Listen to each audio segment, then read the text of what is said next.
Thor Marvel का एक ऐसा सुपर हीरो है जिसके बारे में हम जितना जाने उतना कम है। इसकी स्टोरी हम सबको एक अलग ही फीलिंग देती है और हमें मार्वल की कॉस्मिक साइड और बहुत सारे एडवेंचर्स भी दिखाती है। तो इसी चीज़ को ध्यान में रखते हुए मैं आपके लिए एक अमेजिंग स्टोरी लेकर आया हूँ जिसमें हमें थॉर की एक और एडवेंचर जर्नी देखने को मिलेगी। इस स्टोरी में आपको सब कुछ देखने को मिलेगा, थॉर का दोस्ती निभाना, हरकुलिस से फाइट करना और भी बहुत सारी चीज़ें। तो प्रिय दर्शकों, ईयरफोन लगा के बैठिए क्योंकि हम चलने वाले हैं थॉर के एक और सफ़र पर। लेकिन कहानी शुरू हो मैं आपको बता दूं कि अगर आपने अभी तक हमारे चैनल पर थॉर की फियर इटसेल्फ स्टोरी नहीं देखी है तो उसे भी देख लें, वो भी थॉर की एक अच्छी स्टोरी है। और अगर आपने अभी तक हमारे चैनल को सब्सक्राइब और वीडियो को लाइक नहीं किया है तो कर लें। मैं इस वीडियो का टारगेट एम करता हूँ 200 लाइक्स का, जिससे मुझे मोटिवेशन मिलेगा और मैं इस स्टोरी का नेक्स्ट पार्ट जल्दी ला पाऊंगा, क्योंकि आपके कमेंट्स और लाइक्स ही हमें ये बताते हैं कि आपको इस स्टोरी में इंटरेस्ट है भी या नहीं। तो अब कहानी को शुरू करते हैं। कहानी की शुरुआत में हमें न्यूयॉर्क सिटी दिखाया जाता है जहां थंडर चमक रही होती है, क्योंकि इस सिटी में थॉर की फाइट एब्जॉर्बिंग मैन से हो रही होती है। एब्जॉर्बिंग मैन ने न्यूयॉर्क सिटी का सबसे अच्छा स्टील एब्जॉर्ब कर रखा होता है। एब्जॉर्बिंग मैन थॉर से कहता है, मैंने सिटी का सबसे अच्छा स्टील और कंक्रीट एब्जॉर्ब किया है तो तुम मुझे नहीं हरा सकते। एब्जॉर्बिंग मैन को अगर आप लोग कोई मामूली विलन समझते हैं तो ऐसा बिल्कुल भी नहीं है। एब्जॉर्बिंग मैन ने एक बार म्योनिर तक को एब्जॉर्ब कर लिया था और उसकी पावर के साथ कुछ समय के लिए ही सही लेकिन थॉर पर भारी पड़ गया था। लेकिन आज अपना थॉर दमखम के साथ एब्जॉर्बिंग मैन पर अटैक किए जा रहा है।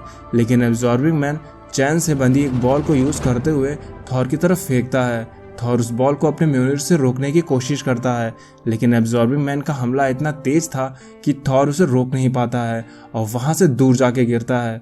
जिसके बाद एब्जॉर्बिंग मैन अपनी चैन को जोर जोर से घुमाता है जिसके घेरे में थॉर फंस जाता है और फिर एब्जॉर्बिंग मैन थॉर को एक बिल्डिंग में दे मारता है। लेकिन ये एब्जॉर्बिंग मैन की सबसे बड़ी गलती थी, क्योंकि इस मूव को थॉर से बेटर कोई नहीं कर सकता। फिर थॉर अपने म्योनिर को हवा में जोर जोर से घुमाता है जिसके बवंडर में एब्जॉर्बिंग मैन उड़ जाता है। एब्जॉर्बिंग मैन को हराने के बाद थॉर अपनी दूसरी फॉर्म यानी कि डोनाल्ड बिग की फॉर्म में आ जाता है, जिसके बाद उसे वहां पर कुछ लोग मदद के लिए बुला रहे होते हैं। और जब थॉर सामने देखता है तो उसे बर्बाद हुआ न्यूयॉर्क सिटी दिखाई देता है, जो कि उसके और एब्जॉर्बिंग मैन की लड़ाई में हो गया था। जिसके बाद डोनाल्ड बेक कुछ घायलों को जेन फॉस्टर के साथ हॉस्पिटल में एडमिट करवाता है और शाम होते ही ब्लेक यानी कि थॉर अपने घर पर आता है और सो जाता है।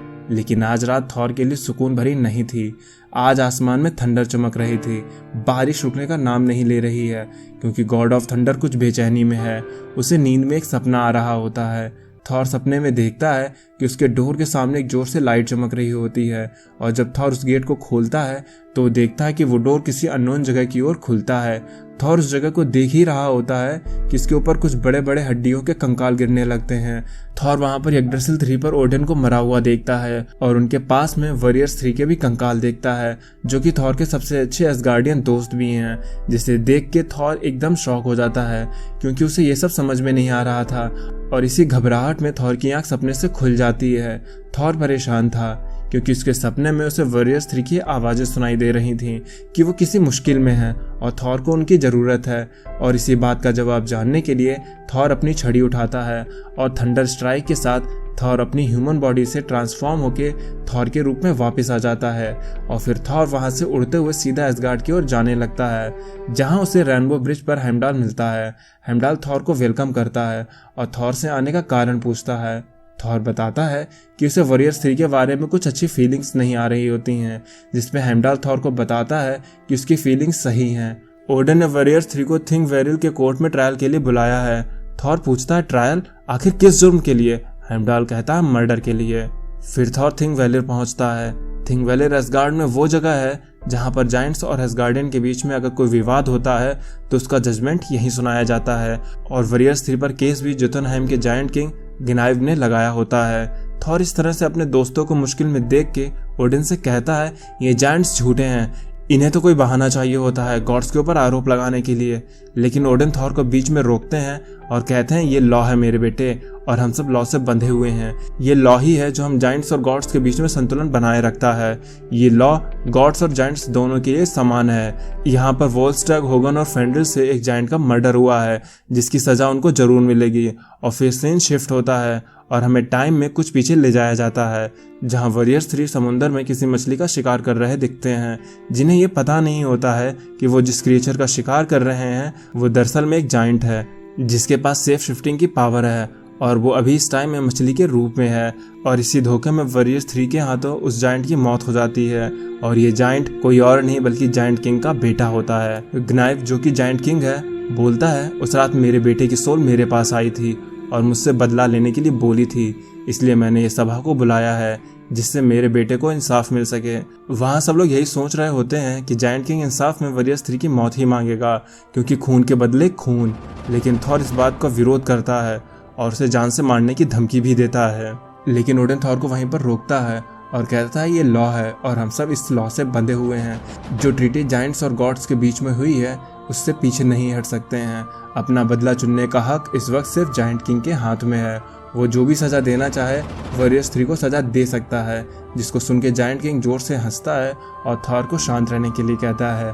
फिर जायंट किंग बोलता है, मेरा प्यारा बेटा होल्ट एक समस्या था, वो दुष्ट और नालायक था। मुझे तो खुशी है कि वो मर गया है, उसे मैंने और मेरी बीवी ने काफी पहले ही छोड़ दिया था। लेकिन कुछ भी हो, वो एक जायंट था और अगर मैं किसी जायंट को इंसाफ नहीं दिला सकता तो मेरी एक राजा के तौर पर बेइज्जती होगी, इसलिए मुझे उसका बदला तो लेना ही है। एक जायंट को मारने की कीमत इन तीनों को चुकानी ही होगी और मेरे बेटे की मौत की कीमत होगी 3 एप्पल, 1 पिग की स्किन, 1 भाला, 1 तलवार और 3 बार एक पहाड़ के ऊपर से चिल्लाना, जिसे वोल्स्टैक जल्दबाजी में बिना पूरी डिटेल्स जाने ही एक्सेप्ट कर लेता है। वहां मौजूद बाल्डर वोल्स्टैक को रोकता है, लेकिन जायंट किंग कहता है मेरी कीमत को ये स्वीकार कर चुके हैं और अब इन्हें मेरी कीमत चुकानी ही होगी। जायंट किंग को एक ड्रसल ट्री से 3 एप्पल चाहिए थे। ये एप्पल कोई मामूली एप्पल नहीं है, इनमें मरे हुए को जिंदा करने की शक्ति है, इसलिए जादुई एप्पल को एक जायंट ईगल गार्ड करता है और नजर रखता है कि कोई उस एप्पल को ना ले जाए। जो भी उस एप्पल को पाने की कोशिश करता है वो जायंट ईगल उस शख्स को अपने क्लॉ से फाड़ देता है। जायंट ईगल की शर्त में एक पिग की स्किन भी शामिल है और ये पिग भी कोई नॉर्मल पिग नहीं है। ये पिग ओलंपस पर रहता है जो दूसरे गॉड्स का घर है और इस पिग को गार्ड करता है हरकुलिस, क्योंकि ये पिग जिस भी पानी की नदी से होकर के गुजरता है वो नदी एक अच्छी वाइन में बदल जाती है। जायंट किंग को एक भाला भी चाहिए होता है जो कि मिडगार्ड के आयरलैंड पर है। इस भाले को स्लॉटर भी कहते हैं और ये भाला बिलोंग करता है एक ग्रेट वॉरियर चुलायन को। इस भाले के बारे में ये भी कहा जाता है कि इसमें गॉड तक को मारने की एबिलिटी है। और जायंट किंग को एक सॉर्ड भी चाहिए थी जिसका नाम है ग्रास कटर और ये सॉर्ड बिलोंग करती है मुर्दों की फौज को। और फाइनल में ये सब चीजें इकट्ठा करने के बाद उन वॉरियर्स 3 को एक पहाड़ के ऊपर से 3 बार चिल्लाना भी होगा। अगर ये सब ऐसा करने में फेल होते हैं तो इसका रिजल्ट केवल और केवल मौत होगी, जिस पर वहां मौजूद एसगार्डियन इसका विरोध करते हैं क्योंकि जायंट किंग की शर्त काफी डिफिकल्ट थी। जायंट किंग कहता है लॉ के अकॉर्डिंग मैं कुछ भी मांग सकता हूँ। थॉर अपनी पावर्स का यूज करते हुए गुस्से में बोलता है इस टास्क के लिए वो वॉरियर्स 3 के साथ जाएगा। एसगार्डियन किसी भी तरह के टास्क में कभी फेल नहीं होते हैं, मैं और मेरा म्यूनिर मिलकर हर डिफिकल्टी से जीत ही लेंगे। तभी जायंट किंग कहता है तुम्हें किसी भी फाइट पर अपनी पावर्स का यूज नहीं करना होगा और अगर तुम ऐसा करते हो तो ये लॉ का वायलेशन होगा और फिर तुम चारों को ही मरना होगा। तभी ओडिन खड़े होते हैं और वहां ऐलान करते हैं थॉर और उसके दोस्त जर्नी पर साथ जाएंगे और थॉर को ध्यान रखना होगा कि वो अपनी पावर्स का यूज ना करे। ऐसा करने पर लॉ का वायलेशन होगा और नियम के मुताबिक चारों को मौत की सजा सुनानी होगी। ओडिन के ऐलान के बाद थॉर अपने दोस्तों के साथ वहां से अपनी जर्नी पर निकल पड़ता है, ये जानते हुए कि इस जर्नी में उनकी जान भी जा सकती है।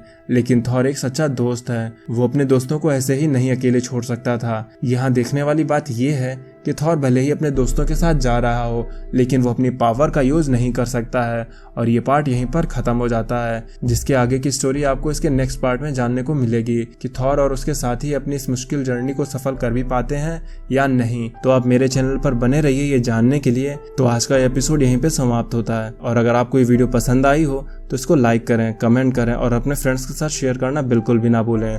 हमारा लाइक टारगेट है 200 लाइक्स, मुझे पता है आप ये कर सकते हैं। तो अब मैं चलता हूँ, तब तक के लिए बाय बाय और टेक केयर।